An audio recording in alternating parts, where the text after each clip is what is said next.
예, YTN 라디오의 신율의 뉴스 정면 승부 1부 시작할 텐데요. 오늘은 제일 처음 만나볼 분이 전국 최대 규모의 지방의회죠. 경기도의회 김진경 의장 스튜디오에 직접 모시고 얘기 나눠보겠습니다. 지금 스튜디오에 나와 계십니다. 어서 오십시오. 예, 반갑습니다. 예. 시흥의 아들 경기도의 의장 김진경입니다. 잊어먹지 않고 그건 꼭 말씀하시네. 네. 그 경기도의회 제가 네. 지금 말씀드렸지만 뭐 인구수는 지금 서울보다 많죠. 경기도가. 많죠. 네, 그죠? 그렇죠. 네, 그러니까 의회도 규모도 뭐 전국 최대겠죠. 네, 그죠? 최대입니다. 네. 예, 경기도 의회 그만큼 하실 일도 많으실 것 같아요. 예, 다양하게 많고 있습니다. 예. 네. 그 간단하게 뭐 경기도 의회 지금 뭐를 하고 있다 뭐 이런 말씀 좀 해주시죠. 예, 예. 우리 경기도 의회는 의석수가 156석을 보유한 대한민국 최대의 지방의회입니다. 예. 그래서 31개 시군의 현안을 좀 꼼꼼히 좀 살피고 또 1,410만의 다양한 목소리를 우리 도민의 다양한 목소리를 대변하는 것이 또 의회의 또 역할이라고 생각하고 있고요. 또 경기도와 또 경기도교육청 또 집행부에 대한 감시와 견제 또 그런 협력하는 중요한 또 임무도 있습니다. 그렇죠. 예. 그래서 경기도를 보면은 인구 또 경제 규모에서 최대의 대한민국 광역자치단체입니다. 그렇기 때문에 의회에서 다루는 사안이나 뭐 다양한 이슈 같은 것도 좀 복잡한 내용도 많이 있습니다. 그래서 예를 들자면 접경 지역의 특수한 문제라든지 또 산업이나 경제 발전을 위한 전략이라든지 또 도시와 또 농촌 또 상생 발전을 또 해야 되고 또 복지 정책에 대해서 또 강화를 해야 되고 또 그리고 지금 최근에는 또 이렇게 환경과 또 기후의 대응까지 과제가 끝이 없습니다. 그렇기 때문에 무엇보다 중요한 것은 특정 지역이나 집단에 좀 치우치지 말고 도민의 다양한 요구와 목소리를 잘 종합하는 일이라고 생각하고 있습니다. 그래서 11대 후반기 의회는 일하는 민생의회로서 도민 모두가 체감할 수 있는 긍정적인 좀 변화를 만드는데 좀 최선을 다하겠다는 말씀을 드리겠습니다. 근데 그 얘기 하셔야죠. 또 이게 네. 경기도 의회가 지금 딱 절반씩일 거요. 네, 지금 의석이 네, 더불어민주당 반, 네. 국민의힘 반. 네, 76대 76 개혁신당이 두 분이 계십니다. 아, 예. 그러니까 그 절반씩 되는데 그거 조율하시기 굉장히 힘드실 것 같아요. 그래도 양당 대표님께서 또 협치도 잘하시고 소통이 일단 제일 중요하니까 소통을 잘하셔가지고 무리 없이 잘 가는 것 같습니다. 아이 그래도 우리 의장님이 또 이 젊으신데 네. 이 젊은 가지고 이게 또 네. 되는 거 아니겠어요? 젊은 그렇진 정치인이시잖아요. 않습니다. 또. 지금 실례지만 40대 아니세요? 네, 만으로 49입니다. 만으로. 네. 그 40대죠. 아니 요새는 정부에서 공식적으로 전부 만나야 하기로 했지 않습니까? 네, 그렇죠. 네. 그 40대죠. 네, 40대입니다. 예.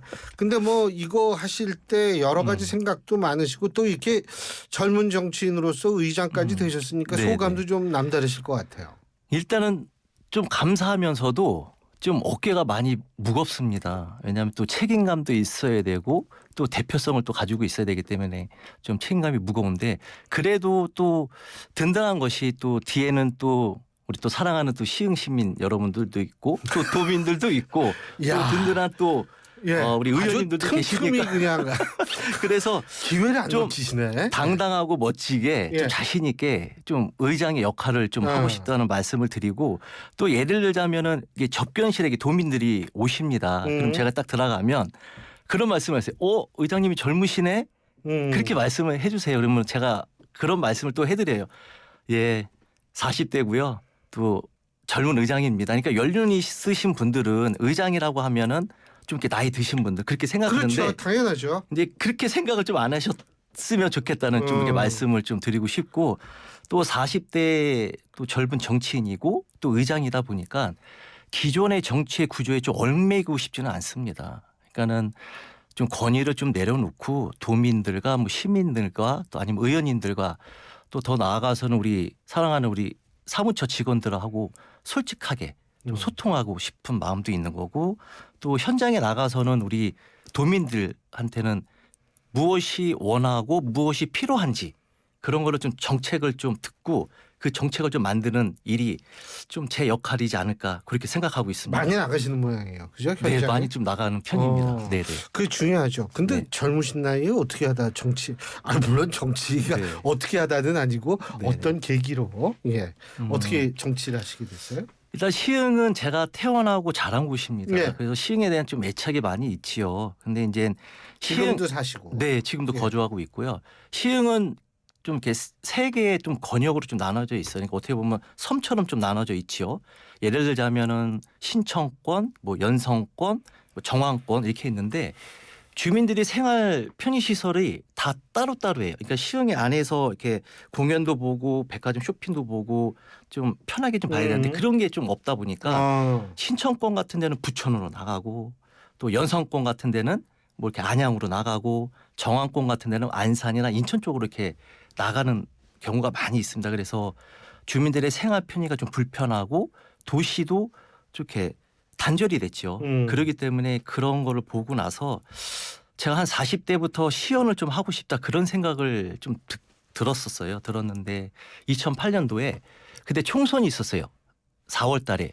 그때 전 백원호 의원님께서 총선에 나오셔서 이제 당선이 되셔가지고 그다음에 2개월 있다가 경기도의원 보궐선거가 있었어요. 그때 출마하게 된 거죠. 이렇게 제안을 받았지요. 정치할 생각이 있냐.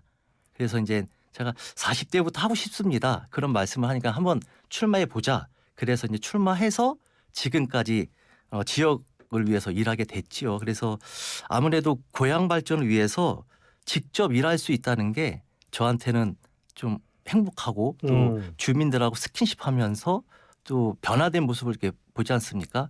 그 볼 때마다 늘 깊이 감사하고 있습니다. 네. 결국은 이제 거기에 쭉 사시면서 진짜 이 본인이 체감하는 문제점 이런 네. 것 때문에 정계에 입문하셨다 이건데 네. 지금 의장하시면서 또 지역구 관리라고 표현하긴 뭐합니다만 지역 일 보시기 좀 양립하기 힘드실 것 같아요. 그래도 감사하게도 주민들께서 우려보다는 따뜻한 응원도 해주시고 와 시흥에서 최초로 의장 됐네 이런 말씀도 해주셔가지고 한쪽으로는 기분이 너무 좋습니다. 그러면서도 그 기대에 부응하기 위해서 좀 책임감도 많이 느껴지고 있고요. 시흥은 가능성이 있는 도시라고 말할 수 있겠습니다. 왜냐하면 중견 도시에서 대도시로 갔기 때문에 지금 인구가 58만 정도 됩니다. 그렇기 때문에 서울과 가까우면서 또 인천과도 접해 있어서 지리적으로 매우 유리한 위치에 있습니다. 그리고 이제 택지 지구가 아직까지는 완성이 되어 있지 않기 때문에 그 택지 지구까지 완성이 된다면 시흥은 무궁무진하게 성장 가능성이 있다. 이렇게 말씀을 좀 드리고 싶고요. 아까도 지역구 관리 어떻게 하냐 이렇게 말씀해 주셨는데 그래도 저를 믿고 4번이나 이렇게 선택을 해 주셨어요. 그것은 다 지역을 위해 일할 기회를 주셨는데 뭐 제가 의장이 됐다고 해서 뭐 시흥과 뭐 시흥 시민들한테는 뭐 불이익이 느껴서는 안 된다고 생각하고요. 그다음에 의장으로서의 역할 또 지역구 또 관리도 해야 되고 하기 때문에 두 가지를 성공을 시키려면 2배로 열심히 뛰어야 된다고 생각합니다. 그래서 뭐 주말 뭐 휴일마다 이 행사가 많이 있습니다. 그러면 행사장에서 지역 주민들과 소통하고 예산이 필요한 거, 뭐 정책이 어떤 것이 있는 걸 다 듣고 나서 그걸 좀 반영하기 위해서 메모도 하고 좀 그러고 있고요. 아무래도 제가 뭐 의장이고 뭐 시흥시에 지역구를 두고 있지만 좀 변함없이 4선 도의원으로서 좀 실망시키지 않게 의정 활동을 좀 열심히 하고 싶다는 생각이 많이 들고 있습니다.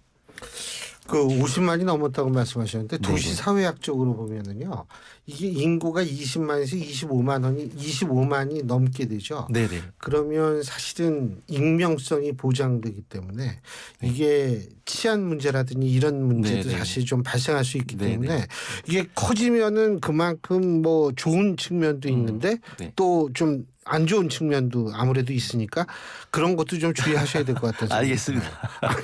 아니 이게 도시사회학적으로 그렇다는 말씀을 네, 네. 드리는 거예요.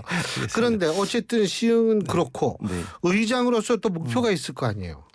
제가 의장 나올 때 공약을 큰 틀에서 3가지를 좀 공약을 했습니다. 어떤 거냐면 일하는 민생의회, 또 두 번째는 소통과 협치, 또 세 번째는 지방자치 미래를 선도하는 선진화된 의회입니다. 그래서 현재 구체적인 시스템을 좀 정비하고 있는데요. 먼저 첫 번째로는 조례 시행 추진단 관리단을 좀 구성을 해서 우리 의원님들이 입법 활동을 체계적으로 지원하고 관리할 수 있도록 좀 점검을 하고 있고요.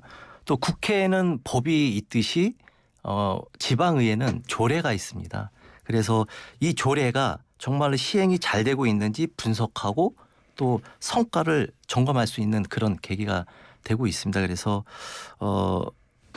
의원님들의 의정 활동을 좀 적극적으로 좀 지원한다고 말씀을 드리겠고요. 또 두 번째로는 의정정책 추진단이라고 있습니다. 이것은 지금 현재 진행형입니다. 그래서 의원님들 8분 중에 단장이 2분이고 나머지 분들이 이제 위원으로 활동하고 있는데 경기도나 경기도 교육청 31개 시군을 좀 연대를 해서 지역 현안을 좀 발굴해서 정책을 의제화하고 집행부와 또 협력을 해서 실질적인 성과를 내고자 하기 위해서 의정정책 추진단을 좀 마련을 했고요. 또 세 번째는 재정전략회의라고 있습니다. 그래서 여야 정이 함께 모여서 예산 편성부터 집행부하고 의회하고 이제 협의를 보는 거죠. 그러면 이제 아무래도 우리가 본예산이나 뭐 예산 심의할 때도 좀 소통이 먼저 오고 가고 하니까 뭐 그런 일이 좀 없을 것 같습니다. 그래서 최대한 효율적으로 운영할 수 있도록 계획하고 있고 마지막으로는 시민사회와 또 진흥단체 연석회의를 개최하고 싶습니다. 그러니까는 분야별이든 주제별이든 아니면 직업별 또 주민자치회를 다양한 의견들을 좀 모아서 사회적 목소리를 좀 반영하고 협치의 저변을 좀 넓혀갈 그럴 하고 있습니다. 그래서 지금 현재 각 부서별로 각 공약을 추진하고 있고 이 공약을 실질적으로 실행 방향을 하기 위해서 노력하고 있습니다. 지금. 지금 예산 말씀하셨는데 우리가 뭐 조직을 사실 꾸릴 때에도 말이에요. 네네. 그게 이제 사실은 재정과 인사 두 가지 가지고 조직을 그렇죠. 꾸려나가는 거 아니에요. 네, 근데 그렇죠, 이제 그렇죠. 지금 저는 솔직히 경기도 모르겠는데 이게 각 지방자치단체의 재정 자립도가 이게 제가 네. 알기로는 높지가 않거든요. 그렇습니다. 네. 이런 상태에서는 사실은 자치분권 이런 게 네네. 굉장히 쉽지가 않을 거예요. 그렇죠. 네. 그래서 그 의장이시니까 네네. 뭐 이게 우리 뭐 정치권에서 말로 이거 뭐 자치분권 뭐 얘기를 많이 하는데 네. 지금 이런 상황에서 자치분권 뭐 가능하다고 생각하세요? 아니 뭐 어떤 플랜이 있으세요? 뭐 지금으로 봐서는 어렵지요. 그렇기 때문에 제가 뭐 공약 안에도 있습니다. 지방의회법 제정하는 건데요. 예. 그게 지방자치제가 부활한 지 30년이 됐어요. 예. 30년이 되면서 지금은 인사권이 독립은 됐는데 예.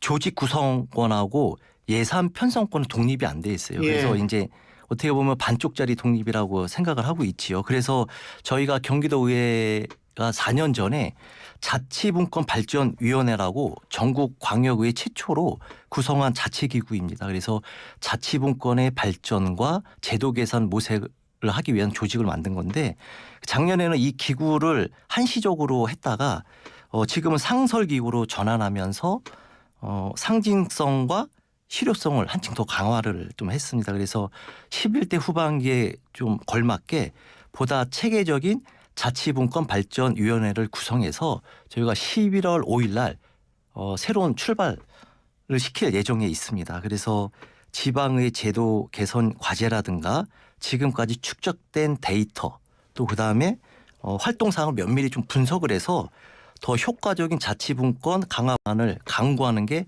목표에 있습니다. 그리고 또 우리 경기도의회가 전국의 지방의회 중 유일하게 대국회 의정활동 지원기관이 4월에 여의도에서 운영하게 됐습니다. 그러니까는 그게 뭐냐면 일종의 경기도의회 서울 사무소 그렇죠. 아니에요? 예, 맞습니다. 경기도의회 서울 사무소입니다. 그래서 현재 도의원님들이 국회의원을 만나거나 아니 보좌진들을 만나서 거기서 또 소통도 하고 주로 그런 장소로 좀 활용하고 있고요. 그다음에 이제 앞서 이런 기구들 저희가 하기 위해서는 경기도 의회만의 고유한 시스템을 좀 최대한 활용을 해서 자치분권의 실질적인 그 활용을 실현할 수 있도록 최선을 다하겠다는 좀 말씀을 드리겠습니다. 근데 이렇게 의장님하고 얘기하다 보니까 네. 그런 생각이 들어요. 이 뭐 사실 사선 지금 하셨다고 했잖아요. 네. 이러면은 이게 정치는 좀 타고난 측면이 있어야 돼요. 네. 그래서 사람과 이게 자꾸 이 어울리는 것도 좋아하고 네. 이런 게 있어야 되거든요. 근데 그런 걸 잘하시니까 사선까지 하신 거 아니에요? 본인이 평가할 때 본인을 어떤 사람으로 평가한다? 그게 어떻게 보면 뭐 제 자랑이 될 수도 있는 거고 다른 사람은 아닌데 자랑하라고 일부러 물어본 거예요. 예. 왜냐하면 좀 믿음과 신뢰, 예. 좀 의리 있는 사람이라고 좀 말씀을 좀 드리고 싶고요. 이 정치하기 전에는 솔직히 좀 내성적인 성격이었어요. 아 그래요? 네, 그래서 전혀 안 그래 보이는데. 이게 정치를 하면서 사람들을 좀 많이 만나다 보니까 이게 성격이 좀 이렇게 활발해졌다고 제가 좀 느껴요. 그래서 어느 날 저희 직원하고 식사를 했어요. 식사를 하는데 직원분께서 MBTI가 어떻게 되세요? 이렇게 물어보는 거예요. 그래서 제가 ISFJ라고. MBTI. 그거 전 제 걸 외우질 못해가지고 저 휴대폰에 넣어놓고 다니잖아요. 그래서 이렇게 말씀을 드리니까 맞대는 거예요. 낯도 가리고 또 현실적이고 정도 많고 또 계획적이다 이렇게 말씀을 해주시더라고요. 그래서 딱 듣고 보니까 딱 MBTI가 맞더라고요. 그래서 항상 제 스스로는 늘 진솔하고 또 한결같은 사람, 또 변하지 않는 사람, 그런 사람으로 좀 남고 싶습니다. 근데 네. 이 술자리도 많을 거 아니에요? 예, 그렇죠. 술 모임도 원래 많고. 잘하세요? 잘은 그전에는 못했는데 이제 정치하면서 이게 좀 이렇게 술이 좀 늘었습니다. 원래 술은 마실수록 늘어요. 근데 중요한 거는 네. 좀 건강 관리도 따로 해야 될 거 아니에요? 그렇죠.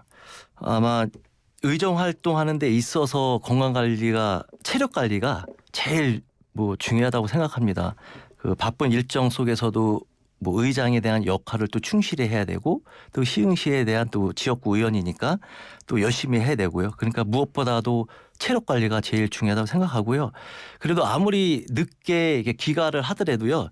그 다음 날은 한 4시 반이면 일어납니다. 그래서 체력 유지를 4시 반이요? 네, 4시 반에 일어납니다. 그래서 아니 하루에 몇 시간 주무세요? 한 4시간 못자면 한 3시간? 그거는 건강 관리가 아니죠. 건강 해치는 일이죠. 그거는. 그래도 그런 웨이트 운동과 유산소 운동하니까 그거로 좀 만족을 시키는 것 같아요. 그래서 체력이 더 좋아지는 것 같고 그래서 체력 관리를 좀 유지하려고 좀 노력하고 있고 그다음에 이제 아무래도 이렇게 늦게 들어가다 보니까 자기 관리가 소홀하지 못하잖아요. 그래서 이제 운동하면서 이제 자기 관리를 소홀하지 않도록 늘 신경 쓰고 있습니다. 야, 아니 내 고등학교 동창 중에 4시간 자는 애가 하나 있어요. 3시간에서 네. 4시간 키도. 근데 그 말고 오늘 처음 뵀습니다. 이렇게 네. 서너 시간 주무시는 분. 이게 굉장히 그런데. 근데 어쨌든 정치하면서 모든 사람은 말이에요. 네. 어떤 일을 하다 보면 자꾸 이제 새로운 생각도 들게 되고 해서 나름대로의 방향성. 우리가 철학은 좀 너무 거창하지만 네네. 방향성이라든지 이런 거를 갖게 되거든요. 네네. 그 어떤 거를 갖게 되셨어요? 저는 일단 사자성어는 역지사지고요. 또 정치인으로서는 좀 다음 세대를 위한 좀 정치를 좀 하고 싶습니다. 그래서 정치는 실용적이어야 되고 또 도민의 삶을 개선하는 데 초점을 좀 맞춰야 되고 빠르고 정확한 피드백이 있어야 되고 또 실행력을 좀 원칙으로 또 삼고 있습니다. 그래서 평의원 시절 때는 뭐 현장의 문제를 직접 해결하는 데 주력을 했지만 이제는 또 의장으로서 또 접근성이 좀 달라야 된다고 생각합니다. 그래서 경기도의 전체를 도민을 위해 더 효과적으로 또 일할 수 있도록 기반을 좀 마련해 주는 게 좀 중요하다고 생각하고요. 또 개별 문제 해결을 좀 넘어서 도의회와 우리 또 도의원님들의 모든 활동이 최선의 성과를 낼 수 있도록 지원을 또 해야 된다고 또 생각하고 있습니다. 그래서 정말로 도민들이 피부로 느꼈을 때 일하는 민생의회가 그러니까 경기도의회가 민생의회구나 이렇게 좀 피부로 느꼈으면 좋겠다는 좀 말씀을 드리고 싶습니다. 저희 YTN 라디오의 가청권이 사실 대전 정도까지는 지상파로 갔는데 네. 이 경기도 당연히 가청권이죠. 네네. 그 평소에 하시고 싶었던 말 있으시면 방송을 통해서 하실 수 있을 겁니다. 예, 마지막으로 예. 기회 드리겠습니다. 네, 알겠습니다. 고맙습니다. 일단 꿈과 희망 또 신뢰와 믿음을 주는 의회로서요. 경기도민을 위해 더 나은 정책을 좀 만들고 또 삶의 질을 높이기 위해 좀 노력하겠다는 말씀을 드리겠습니다. 그리고 좀 낮은 자세로 도민들의 작은 목소리에도 귀를 기울이고요. 더 나은 경기도, 더 밝은 내일을 향해 흔들림 없이 나아갈 것을 약속드리겠습니다. 고맙습니다. 우리 의장님 보실 때 네. 정치적으로 앞으로 정치 생활을 계속 하시는 네, 거죠. 네, 그죠? 그렇죠. 네, 그러면 뭐 시의원도 있을 수 있는 거고 네. 더 하실 수도 있는 거고 네, 네. 총선에 또 출마하실 수도 있는 거 아니에요? 그거는 뭐 저는 아직까지 뭐 그런 생각은 안 하고 현직에 좀 중요하다고 생각해요. 저희가 지금 현재에 충실하죠. 네, 그렇죠. 왜냐하면 156석에 또 그다음에 이제 똑같은 석이기 때문에 얼마만큼 소통하고 협력하냐에 따라서 우리 도민들이 불편함 없이 좀 그렇게 하는 게 제 입지가 맞지 않나 그렇게 생각하고 있습니다. 하다 보면 뭔가 될 수 있다 이 말씀이신 네, 것 하여튼 같아요. 열심히는 그죠? 하겠습니다. 아니 경기도에서 요새 말들이 많이 나와요. 네. 뭐냐면 경기도지사 하신 우리 김동연 지사는 네. 잠재 달권 주자다 이런 얘기 또 막 나오고 그러잖아요. 어떻게 보세요, 김 지사님 글쎄요, 평가? 저는 제가 의장이 되고 나서 지사님하고는 뭐 신뢰 있고 믿음 있고 해서 소통도 잘 되고 있고요. 뭐 아무 문제 없이 자주 보시죠? 네, 자주 보고 있어요. 그래서 후반기는 뭐 무리 없이 잘 이끌어 갈 거라고 생각하고 있습니다. 그분도 큰 꿈을 꾸시는 것 같은데 뭐 어떻게 표현을 하셔야 돼요? 응원을 하겠다고 아니, 해야 되나요? 아니면 뭐 어떻게 그래서 해야죠? 모든 하는 일에서 응원하겠다 이렇게 말씀을 드릴 수밖에 없을 것 그렇죠. 같습니다. 예, 네. 행복해야 돼 이 뜻이죠. 그러니까 네, 결국은 그렇죠. 알겠습니다. 근데 이 젊으신 분하고 이렇게 얘기를 하니까 네. 저도 막 이 에너지가 솟는 것 같아요. 네. 이게 확실히 그게 중요해요. 고맙습니다. 오늘 제가 오늘 수업도 많고 그래가지고 좀 피곤했는데 덕분에 피로 회복이 됐어요. 거꾸로. 너무 고맙습니다. 예, 오늘 수고하셨습니다. 고맙습니다. 네, 예, 고맙습니다. 지금까지 경기도 의회 김진경 의장이었습니다.